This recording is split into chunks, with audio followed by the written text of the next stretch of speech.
Hello everyone, I welcome you all in the lecture series of rainfed agriculture and watershed management.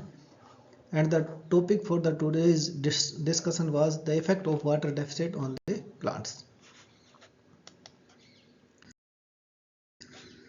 अब water deficit दो तरीके से हो सकता है, या तो रेनफॉल ना हो जैसा रेनफेड एग्रीकल्चर की करेक्टरिस्टिक है, या इनएडुकेट इरिगेशन हो कि एक बार बारिश होने के बाद फसल लग तो जाती है लेकिन बीच की क्रिटिकल कंडीशंस होती हैं, स्टेजेस होती हैं, उसके लिए पानी अवेलेबल हमारे पास नहीं रहता।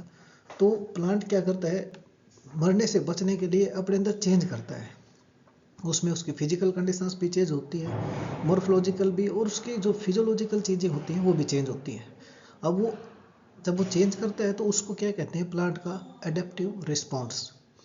और वो एडेप्टिव रिस्पॉन्स आगे जाके क्या करते हैं, उस प्लांट की फिजियोलॉजिकल जो पैरामीटर्स होते हैं या फिजियोलॉजिकल जो प्रोसेसेस होती हैं, और या मोर्फोलॉजी होती है, जैसे arrangement of leaves, angle of leaves, root का पैटर्न, रूट की डेप्थ, ये सारी चीज़ें डिसाइड होती हैं। अब प्लांट क्या करेगा, वो जो चीज़ें एक्वायर करेगा स्ट्रेस के दौरान, वो दो तरीके से करता है। पहला है अडेप्टेशन और दूसरा है एक्लिमेशन। अडेप्टेशन का मतलब है कि कोई भी पौधा या जीव जिसके अंदर जन्मजात वो गुण विद्यमान हो, यानी लोकली अडेप्टेड जो स्पीसीज होती हैं, चाहे वो जानवरों की हो चाहे वो प्लांट्स की हो, तो वो अपने आप को एडजस्ट कर लेती है ईजिली, क्योंकि उनके जीन के अंदर है, उनके हेरिडिटी में है। तो उस प्रकार की जो सर्वाइवल मैकेनिज्म होता है उसको हम अडेप्टेशन कहते हैं। एक्लिमेशन वो है जब आपके पास कोई इनहेरिटेंस गुण विद्यमान ना हो, और जैसे क्लाइमेट चेंज होता है तो वो गुण अपने आप अकोमोडेट करने की कोशिश करते हैं ताकि उनका सर्वाइवल हो सके उन एडवर्स कंडीशंस में। उस प्रकार के प्रोसेस को हम क्या कहते हैं, एक्लिमेशन कहते हैं। अब बात करते हैं वो सारी एडेप्टेशंस या एक्लिमेशंस जिसके द्वारा पौधा अपने आप को स्ट्रेस कंडीशन से बचाता है। तो इसमें पहला आता है स्टोमेटल क्लोजर और दूसरा है रिड्यूस्ड फोटोसिंथेसिस। ये एक दूसरे के साथ बहुत क्लोजली रिलेटेड है। जैसे हम इस पिक्चर में भी देखेंगे कि इन्वायरमेंट की स्ट्रेस आई, यानी गर्मी ज़्यादा पड़ी, हीट ज़्यादा हुई, तो उस हीट के, उस ड्रूट के सिग्नल मिलते हैं पौधे को। जैसे सिग्नल मिलेंगे इसका मतलब पौधा को आभास हो जाता है कि उसकी लाइफ ज़्यादा दिनों तक नहीं है। तो अगर उसको कुछ ज़्यादा दिनों तक सर्वाइवल करना है तो वो क्या करेगा, वाटर को कंजर्व करने की कोशिश करेगा। तो वो सिग्नल देते ही क्या होगा, एब्सिक एसिड का प्रोडक्शन बढ़ जाएगा। एब्सिक एसिड क्या करेगी, जो लीफ है, एक्स्ट्रा लीफ है या तो उनको वो घेरना शुरू कर देगा, झाड़ना शुरू कर देगा। अब वो जब झाड़ना शुरू करेगा तो दूसरा क्या करेगा, ये जैसे बेसिक एसिड पत्तों के अंदर बढ़ेगी तो कैल्शियम और पोटासियम आयन्स के एक्सचेंज के कारण स्टोमेटा खुलती है, तो उसको डिस्टर्ब कर देती है, क्लोज कर देती है उसको। और जब आयन एक्सचेंज कम हो जाएगा तो इसका मतलब स्टोमेटा क्लोज हो जाएगा। उसका पिक्चर का जो नेक्स्ट हिस्सा है, स्टोमेटा का अपर्चर बंद होता चला गया, तो ट्रांसपिरेशन कम हो गया, रिड्यूस्ड हो गया या चेक हो गया। अब दोनों ही तरीके से प्लांट को तो फायदा हुआ कि पानी बच गया उसका, लेकिन एक बड़ा नुकसान होता है इसके साथ साथ कि इसी स्टोमेटा से तो पौधा पानी को ट्रांसफर करता है और इसी पौधे से गैसेज का एक्सचेंज होता है, और उसमें बड़ी इंपॉर्टेंट गैस कार्बन डाइऑक्साइड पौधे को मिलती है। जब वो अपर्चर बंद, कार्बन डाइऑक्साइड का एक्सचेंज बंद, अब एक्सचेंज बंद हो गया तो फोटोसिंथेसिस रिड्यूस होगी, और फोटोसिंथेसिस रिड्यूस हुई तो ग्रोथ और डेवलपमेंट रुक जाती है। अब जैसे ही फोटोसिंथेसिस रुकेगी, जो वाइटल प्रोड्यूस है कार्बोहाइड्रेट, जो प्लांट की ग्रोथ और उसके फिजिक चेंज है, यानी सीडलिंग्स इमरजेंस से उसकी सीडलिंग से टिलरिंग, ब्रांचिंग, और उसके वेजिटेटिव और उसके बाद रिप्रोडक्टिव फेज के जो डेवलपमेंट है वो कम हो जाएंगे, बहुत धीरे हो जाएंगे, बहुत स्लो हो जाएंगे। इसका मतलब अल्टीमेटली रीड जो यील्ड होती है वो ड्रास्टिकली रिड्यूस हो जाती है स्टोमेटल क्लोजर के साथ साथ। अब फोटोसिंथेटिक एक्टिविटीज़ होती हैं वो किस पे डिपेंड करती है, क्लोरोप्लास्ट की एक्टिविटी पे। और क्लोरोप्लास्ट जब काम करेगा जब क्लोरोफिल ट्रैप करेगी उसको, सनलाइट को। अब वो दोनों एक्टिविटीज़ कम होगी, क्योंकि फोटोसिंथेसिस तो कार्बन डाइऑक्साइड की एक्टिविटी में प्रेजेंस में काम करेगा, तो बिना कार्बन डाइऑक्साइड की इसकी कैसा फोटोसिंथेसिस अल्टीमेटली प्लांट का है अपने आप को सर्वाइव करने के लिए इतना फोटोसिंथेसिस जनरेट करता है जिससे उसका काम चल जाए। तो स्टोरेज की तरफ उस टाइम ज़्यादा फोटोसिंथेसिस डेवलपमेंट करने की या बनाने की प्लांट की कोई मंशा नहीं होती, या समझ लो प्लांट कैपेबल नहीं होता उस चीज़ के। उसके बाद है डिक्रीज लीफ एक्सपेंशन। अब डिक्रीज लीफ एक्सपेंशन का हमने थोड़ी देर पहले पढ़ा कि जब एबीए बनती है तो उसका काम है कि उसका डिफोलेशन स्टार्ट करना, पत्तों का झाड़ना स्टार्ट कर देना। तो लीफ एक्सपेंशन का तो सवाल ही नहीं है। जैसे पहले पिक्चर में आप देख रहे हो, पौधा ग्रीन है, हाइट अच्छी है। दूसरे में जो सेम टाइम पे पौधे को ड्रोट मिलती है, चाहे वो उस ड्रोट मिले, चाहे उसमें स्ट्रेस मिले, चाहे हाई या लो टेम्परेचर मिले। अब उस कंडीशन में प्लांट क्या करेगा, अपना लीफ एरिया इंडेक्स घटा देगा। छोटे छोटे लीफ आएंगे जब ड्रोट पड़ेंगे, क्योंकि छोटे लीफ होंगे तो थोड़ा स्टोमेटा होगा, थोड़ा वाटर की रिक्वायरमेंट होगी, थोड़ा ट्रांसपायर होगा, थोड़ा कार्बन डाइऑक्साइड लेगा, थोड़ा फोटोसिंथेसिस करेगा, तो अपने डेवलपमेंट रखेगा, जो हम सेकंड पिक्चर में ऐसा देखने में सक्षम हो पा रहे हैं। दूसरा, जो प्लांट की मोर्फोलॉजी है वो कैसे हो जाएगी, क्योंकि वाटर कम है तो डिस्कलर हो जाएगी। मिनिमाइज लॉस करने के लिए पत्तों को झाड़ना स्टार्ट कर देगा। अल्टीमेटली प्लांट को वो सरफेस एरिया जो सीधा डायरेक्ट सन के संपर्क में आता है वो एरिया कम करना है। और वो कम करना कैसे होगा कि लीफ एक्सपेंशन को कम करना पड़ेगा, तभी वो सर्वाइव कर पाएगा। फिर है क्लोरोफिल डिग्रेडेशन। इसी पिक्चर में आप देखिए, जब प्लांट की जब वाटर स्ट्रेस बढ़ती है तो क्लोरोफिल का डिग्रेडेशन स्टार्ट हो जाता है। डिग्रेडेशन का मतलब है जो पत्ते हरे थे वो येलो में या ब्राउन कलर में बदलना स्टार्ट हो जाएंगे। और ये कैसे होगा कि जैसे ही सिग्नल मिलते हैं प्लांट को कि स्ट्रेस आई है और सीवियर स्ट्रेस है, तो प्लांट क्या करेगा, क्लोरोफिल ए और बी को डिग्रेड करना स्टार्ट कर देगा। वो होता कैसे है कि मैग्नीशियम डीचिलेटेज जो एंजाइम है MCS, वो मैग्नीशियम आयंस का रिमूवल कर देगा। और हमें पता है magnesium ion important role play करते हैं क्लोरोफिल के निर्माण में। अगर वो ही नहीं रहेंगे तो क्लोरोफिल नहीं रहेगा। अल्टीमेटली क्लोरोफिल का डिग्रेडेशन स्टार्ट हो जाएगा और पौधे येलो कलर के होने स्टार्ट हो जाएंगे, फोटोसिंथेटिक एरिया घट जाएगा और प्लांट केवल सर्वाइवल जितना काम करेगा। उसके बाद आता चेंज इन लीफ एनाटॉमी और अल्टर्ड रूट मॉर्फोलॉजी। इन दोनों को हम इस पिक्चर में डिस्कस करेंगे। जैसे ही वाटर डेफिसिट आता है तो हम पहले, दूसरी, तीसरी, चौथी पिक्चर में देखेंगे।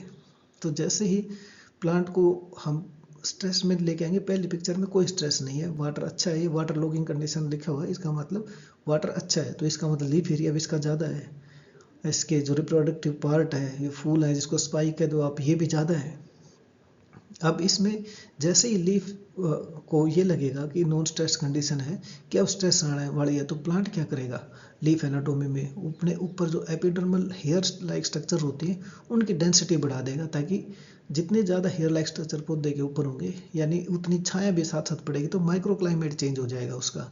और सूरज की रोशनी बार बार वहाँ से टकरा के जो ऊपर की तरफ चली जाएगी तो उसकी डायरेक्शन चेंज हो जाएगी।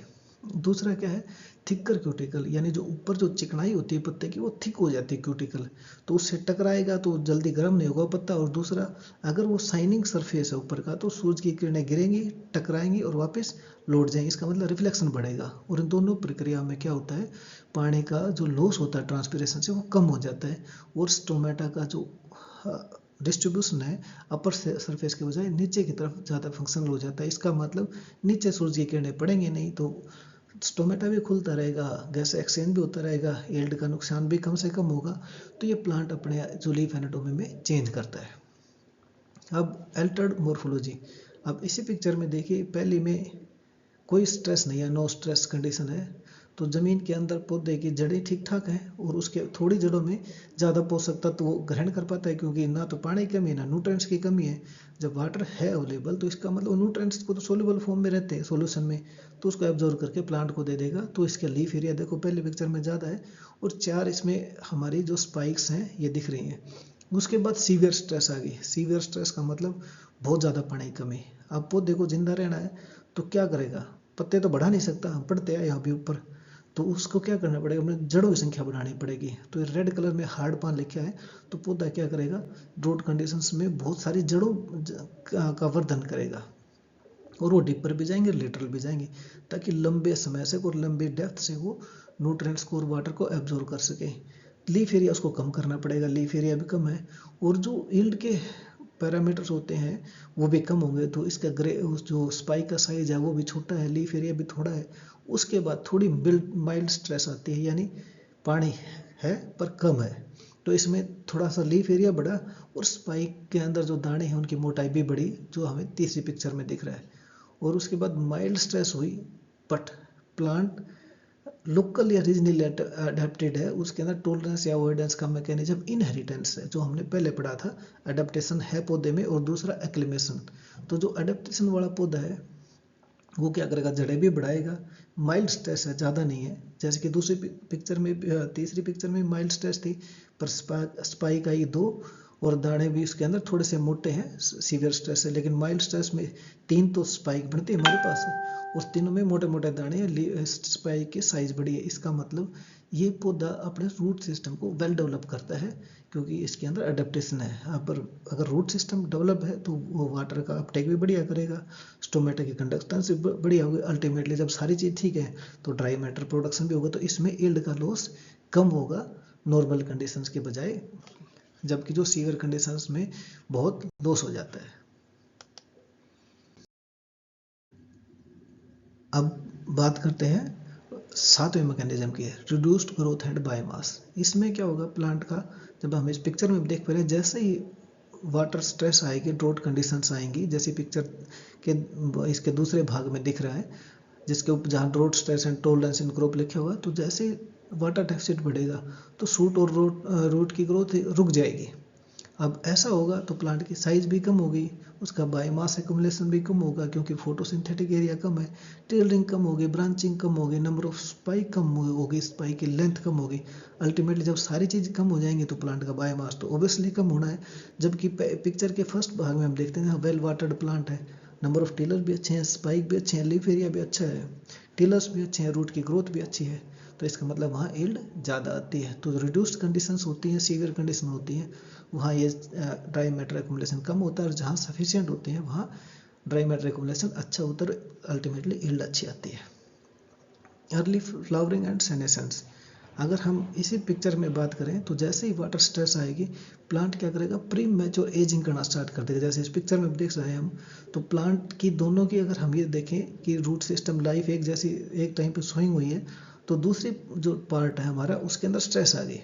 अब स्ट्रेस आ गई तो प्लांट को पता है कि ड्राउट कंडीशन है, अब सर्वाइवल मैकेनिज्म तो हो नहीं सकता, तो कम से कम ब्रांचिंग और टेलरिंग करेगा। अब कम से कम ब्रांचिंग टेलरिंग करेगा तो जैसे ही उसको और सेनेसेंस होगी और उसको सिग्नल मिलेंगे, वो सीधा वेजिटेटिव पेड़ को काट के रिप्रोडक्टिव साइकिल में चल जाएगा, ताकि कुछ ना कुछ बीज तो प्रोड्यूस हो। तो उसमें प्री मैच्योर एजिंग हो जाती है, तो अर्ली फ्लावरिंग आ जाती है, क्योंकि वाटर की लिमिटेशंस होती है, सेनेसेंस बहुत जल्दी आती है, और वो इतना सपोर्ट कर पाती है उसके जो उसके एसेंशियल टिश्यू है, अल्टीमेटली कुछ सीड प्रोडक्शन या ग्रेन प्रोडक्शन के लिए उनको सर्वाइव कर पाती है। तो ऐसे पौधे जो ड्राउट कंडीशन में आते हैं उनकी लाइफ छोटी हो जाती है, यील्ड बहुत कम हो जाती है रिडक्शन की। तो ये इसका कारण आता है। उसके बाद आता है एक्युमुलेशन ऑफ ओस्मोप्रोटेक्टेंट्स। ओस्मोप्रोटेक्टेंट्स का मतलब ये होता है जो ओस्मेटिक पोटेंशियल को डिस्टर्ब होने से बचाएंगे, सच एज प्रोलीन, शुगर और ऑर्गेनिक एसिड। और जो ये ओस्मोप्रोटेक्टेंट्स होते हैं ये हेल्प करते हैं सेलुलर ओस्मोटिक बैलेंस को करने में, जो प्रोटीन का डिग्रेडेशन होता है उसको बचाते हैं, सेल मेम्ब्रेन की प्रोटेक्शन करते हैं ताकि उसको डैमेज ना हो गर्मी के कारण, हाई टेम्परेचर के कारण। वो सारा रोल प्ले करता है ओस्मोटिक एडजस्टमेंट का। अब तो ओस्मोटिक एडजस्टमेंट क्या हुई, ये ओस्मोटिक जो एडजस्टमेंट है ये वो प्रक्रिया है जो प्लांट के अंदर सोल्यूट को एक्युमुलेट करती है in response to water stress. और ये सबसे की एडेप्टिव मैकेनिज्म होता है प्लांट का, जो प्लांट को सर्वाइवल करने में मदद करता है, चाहे ड्राउट की कंडीशन हो या वो सैनिटरी कंडीशन हो। एग्जाम्पल ये कि अगर सोल्यूट जमीन के अंदर ज़्यादा होंगे तो पौधा पानी ले नहीं पाएगा, अगर सोल्यूट पौधे की जड़ों में ज़्यादा होगी तो वो पानी खींच पाएगा। तो पौधा क्या करता है, स्ट्रेस की कंडीशन में अपनी जड़ों में सोल्यूट की कंसंट्रेशन को बढ़ा देता है, वो पानी को एब्जॉर्ब करते हैं, सक्शन बनाते हैं, जिसके कारण ट्रांसपिरेशन पुल बना रहता है और पौधा सर्वाइव कर पाता है। उसके बाद है एक्टिवेशन ऑफ स्ट्रेस रिस्पॉन्स। इसका मतलब क्या हुआ कि प्लांट ट्रिगर करता है, जैसे हमने पहले स्लाइड में पहले पिक्चर में देखा था कि ट्रिगर हुआ, तो सबसे पहले क्या करता है, प्लांट रिस्पॉन्स करता है, प्लांट को सिग्नल मिलता है और प्लांट रिस्पॉन्स करता है कोई ना कोई पाथवे जो वो इजीली अडॉप्ट कर सकता है और जल्दी कर सकता है, ताकि वो अपने आप को स्ट्रेस है उससे बचा सके। तो उसमें क्या हो सकता है, उसमें प्रोटीन का डेवलपमेंट हो सकता है जो स्ट्रेस रिलेटेड हो, एंटीऑक्सीडेंट का हो सकता है जो एजिंग इफेक्ट कम करती हो, स्ट्रेस के सिग्नल वाले मॉलिक्यूल्स बढ़ते हैं ताकि वो प्रोटेक्ट कर सकें सेल्स को, ऑक्सीडेटिव डैमेज से और अपने जो सेलुलर होम्योस्टेटिक है उसको मेंटेन करने में हेल्प करती हैं। और ये हेल्प करने के 3 तरीके जो हम डिस्कस किए उनका समराइज करें तो मोर्फोलॉजिकल अडेप्टेशन जैसे प्लांट हाइट कम हो जाना, रिडक्शन इन लीफ एरिया पौधों की संख्या और पौधों की जो लंबाई चौड़ाई कम होना, लेसर लीफ साइज अभी डिस्कस किया, कम पत्ते होंगे, लीफ एरिया इंडेक्स घट जाएगा, रिड्यूस लीफ लॉन्गेविटी की लीफ लंबे समय तक ऐसे जिंदा नहीं रहेगी, प्रॉम्प्ट मैच्योरिटी जल्दी मैच्योरिटी की तरफ बढ़ेगा, एगमेंटेड रूट टू शूट रेशो की रूट की रेशो बढ़ेगी, शूट की कम बढ़ेगी, condense total shoot length lower the yield और जब छोटी शूट की लेंथ होगी तो यील्ड घट जाएगी, पौधा कुछ ना कुछ यील्ड देगा, कंप्लीट लॉस नहीं होगा। उसके बाद जो फिजियोलॉजिकल अडल्ट्रेशन जो हमने पढ़ी वो क्या है, स्टोमेटल के क्लोजरिंग कर दे, reduction in photosynthesis, decrease in leaf area potential, reduction in transpiration rate, relative water content में मॉडिफिकेशन हो जाती है, क्लोरोफिल का कंटेंट रिलीज हो जाता है और प्लांट अपने को डेवलप कर पाता है कि कैसे हाईएस्ट वाटर यूज एफिशिएंसी वो प्राप्त कर सकता है। तो ये उसकी आंतरिक संरचना में परिवर्तन हुए, इसलिए हम इसको कहते हैं फिजियोलॉजिकल अडल्ट्रेशन। और बाद में थर्ड जो आता है वो बायोकेमिकल अडल्ट्रेशन या अल्ट्रेशंस।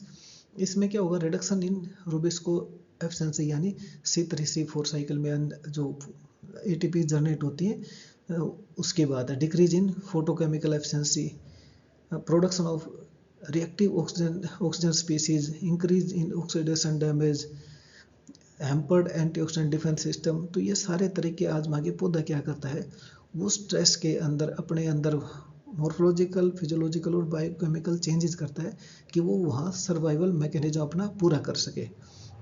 और हमारे लिए बड़ा आसान हो जाता है जब प्लांट की ये सारी प्रक्रियाएं चाहे फिजियोलॉजिकल हों चाहे मॉर्फोलॉजिकल हों, इनको समझ सकें और इनको समझ के हम प्लांट के उस स्ट्रेस को अवॉइड या मिटिगेट करने में हेल्प कर सकें और एग्रीकल्चर की प्रोडक्टिविटी को बढ़ा सकें। और ऐसा करने में हम कब सक्षम हो सकते हैं, जब हम एफिशिएंट इरिगेशन दें, क्रिटिकल स्टेज पे दें, जुडिशियस यूज करें, ब्रीडिंग या सोइंग उनकी क्रॉप्स की करें जो ड्रॉट टॉलरेंट हो, सोयल का अंदर का जो वाटर मैनेजमेंट सिस्टम है जिसको हम रिटेंशन कैपेसिटी है उसको इम्प्रूव करने की कोशिश करें।